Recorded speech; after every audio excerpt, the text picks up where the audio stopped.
तो हेलो दोस्तों, फाइनली खेसारी भैया का हिरान गाना फुल आ चुका है और क्लिप वायरल हो चुका है। जी हाँ दोस्तों, आप लोग को बता दें सॉन्ग का आज टीजर ही आया है सूर्य म्यूजिक पे और गाना आज वायरल भी हो चुका है।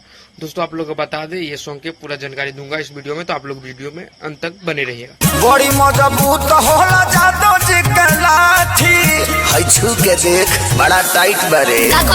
दोस्तों ये सॉन्ग को गाए खेसारी लाल यादव एंड सिरफिराज और इसमें जो हीरोइन है आकांक्षा पुरी जी।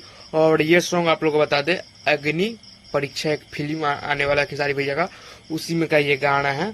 और ये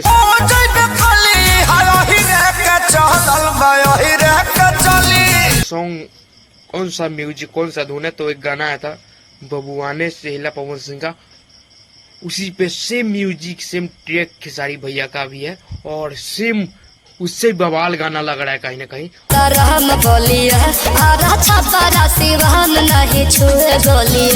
और देखिए ये गाना कम से कम 250 मिलियन तो जाएगा दोस्तों, इतना फाड़ू गाना हम पूरा सुन चुके हैं।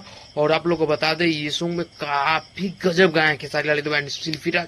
और आप लोग को बता दें ये सॉन्ग आप लोग को बीच में कल रिलीज होगा, यानी कि कल सूर्य म्यूजिक ऑफिशियल चैनल से रिलीज हो। तो आप लोग से उम्मीद है कि ये गाना को ढेर सारा प्यार दीजिए। बड़ी मजबूत होला और हिरान भाई के लिए खुशखबरी है कि काफी मस्त गाना है, काफी बवाल है। तो आप लोग कितना एक्साइटेड है ये गाना सुनने के लिए कमेंट करके बताइएगा। और कल आप लोग को भी फुल वीडियो सॉन्ग आ रहा है डबल हीरोनी के साथ, तो गर्दा तो मचेगा भाई।